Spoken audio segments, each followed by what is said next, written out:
উত্তর পূর্ব এবং দক্ষিণ পূর্ব অঞ্চলের 11টি জেলা বন্যা কবলিত ছিল।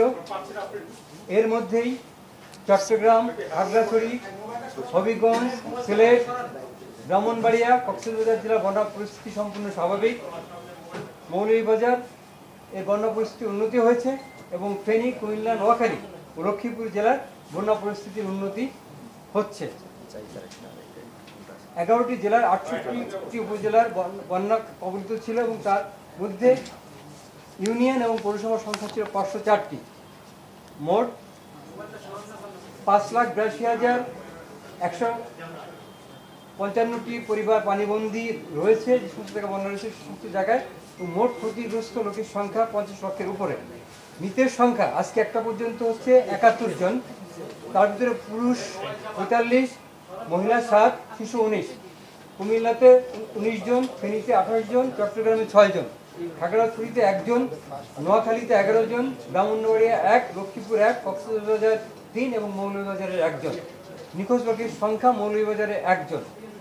আমরা 3,612টি আশ্রয় কেন্দ্রে যে আমরা 2,85,996 জন লোক এখনো আশ্রয় কেন্দ্রে রয়েছেন এবং এই আশ্রয় কেন্দ্রে 31,203টি গবাদি পশু এখনো আশ্রয় কেন্দ্রে রয়েছে।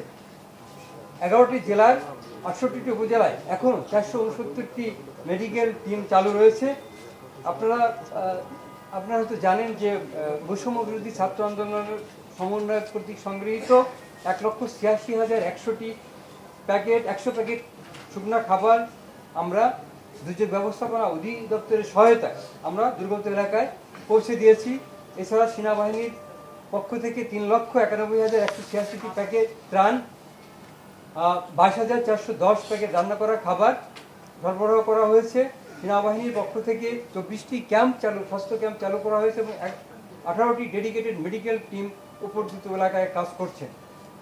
এছাড়া আমাদের মাননীয় উপদেষ্টা মহোদয় শুক্রবার লক্ষ্মীপুরে, নোয়াখালী জেলা এবং শনিবার চট্টগ্রাম জেলা বন্যা কবলিত এলাকা সরজমিনে প্রদর্শন করেছেন এবং সকলের সাথে সভা করে সমন্বয় করে কাজ করার জন্য তাদেরকে রোববারের স্যার ফেনী এবং কুমিল্লা বন্যা পরিস্থিতি সরজমিনে পরিদর্শন করেছেন এবং সংশ্লিষ্টদের সাথে সভা করে প্রয়োজনীয় দিক নির্দেশনা দিয়েছেন।